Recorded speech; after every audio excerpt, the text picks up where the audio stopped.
Honestly, it's nostalgic. It's so nostalgic that I might even cry and vomit at the same time. That would be crazy.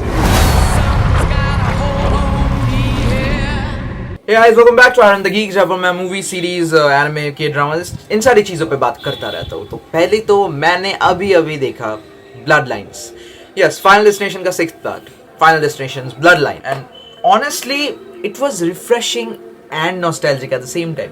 इस film में काफ़ी सारी चीज़ें हैं जो अच्छी थी एंड मुझे भी काफ़ी अच्छी लगी, जिसमें से सबसे पहला और सबसे इम्पोर्टेंट जो पार्ट है storytelling. Storytelling, in my opinion, is basically the most important factor for a film. अच्छी फिल्म की पहचान एक अच्छी स्टोरी टेलिंग से होती है। सारे अच्छी फिल्मों में अच्छी स्टोरी टेलिंग देखने को मिलेगी तुमको, जो कि यहाँ पे भी है, and that was expected because of the director. Okay, budget भी काफ़ी ज़्यादा हाई था, एंड यू नो व्हाट, उसके कारण से हमें काफ़ी ज़्यादा amazing shots and you know kind of CGI VFX वाले मोमेंट्स देखने को मिले, जो कि ऑब्वियसली प्रैक्टिकली पॉसिबल नहीं था, मतलब द डेथ सीक्वेंसेस।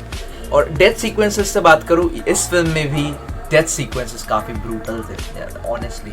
सबसे पहला डेथ, दूसरा डेथ, तीसरा death, oh my God, I just don't want to say anything about the deaths because deaths अच्छे थे। लाइक अच्छे से मेरा क्या मतलब है? I mean I was enjoying the death? No, I was feel like vomiting because the deaths were brutal.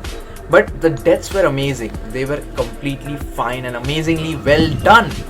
जो कि डेथ्स को कमाल का बनाती है। इस फिल्म की कॉन्सेप्ट ये है भाई, एंड ये देखने के बाद मुझको मेरा बचपन का ट्रॉमा याद आ गया, बिकॉज मैंने जब पहली बार ये फिल्म देखा था, फाइनल डेस्टिनेशन 4 देखी थी मैंने सबसे पहले. That is the funniest part. You know, I got very traumatized. Yeah there is a million possibilities that you can die, regardless तुम कहाँ पे हो, तुम जहाँ पे भी हो सकते हो यार. ऑनेस्टली मेरा विंडो ओपन है, ठीक है, कोई पंछी आके यहाँ पे मेरे गले में घुस भी सकता है.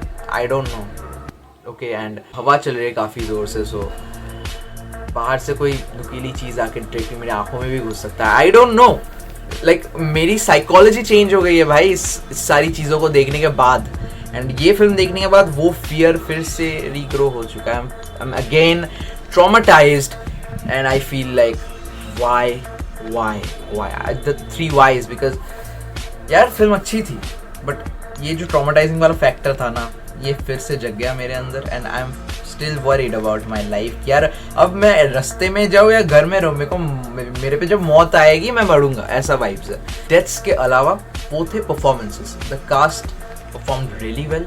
जिस सीन में जितना ड्रामा चाहिए था, जिस सीन में जितना सैडनेस चाहिए था, जिस सीन में एंगर, जो भी चाहिए था इमोशन, उस सीन में वो ही मिला. And basically the actor performances were amazing. Everyone did a great performance in the film. और एक और चीज़ भी है जो मुझे काफ़ी पसंद आई कि यार पॉसिबल है यही फिल्म फ्रेंचाइजी का आखिरी पार्ट है. बिकॉज देखो, हमको रूट कॉज पता चल गया डेथ्स का, मतलब प्रीवियस 5 पार्ट्स में लोग मर क्यों रहे थे. इट वॉज नॉट कोइंसिडेंस, क्योंकि 50 साल पहले ग्रैनी आयरिस ने सबको बचाया था, जो कि ट्रेलर में भी दिखा है. पर इसके बाद जो मैं बोलने वाला हूँ उसमें स्पॉयलर्स होंगे, सो ज़रा ध्यान रखियो अपना. ओके, ज़रा ध्यान रखियो, स्पॉयलर से बच के रहियो. तो बेसिकली ग्रैनी ने जिन जिन को बचाया था वो सब मारे जा चुके हैं, और उनकी फैमिलीज भी मारी जा चुकी है.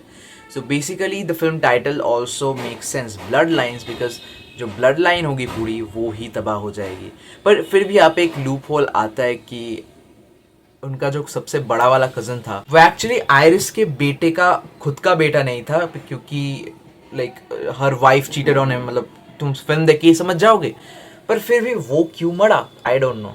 पर फिल्म में ये चीज़ कंप्लीटली क्लियर की जाती है कि granny was the second last person who died, and this person was the final one. तो बेसिकली ग्रैनी की फैमिली ख़त्म, अब ये बंदा मरेगा, and then the whole franchise will end, क्योंकि डेथ का काम ख़त्म हो चुका है.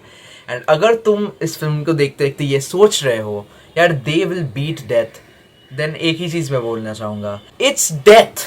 Okay, it's death. You can't cheat him.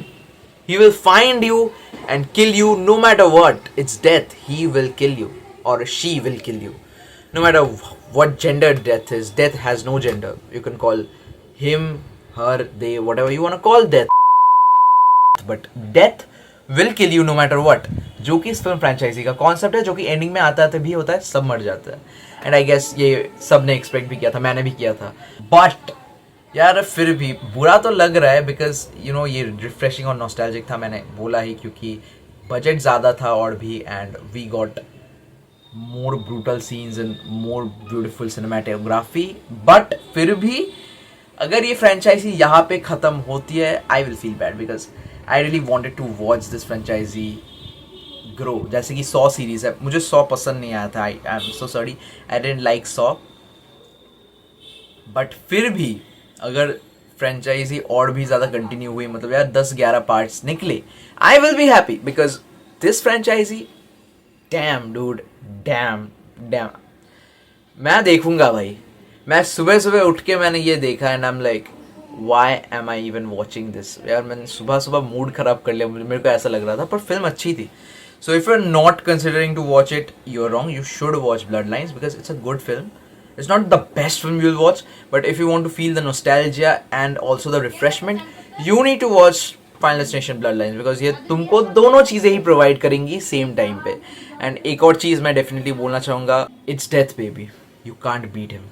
He will kill you no matter what and how much you try.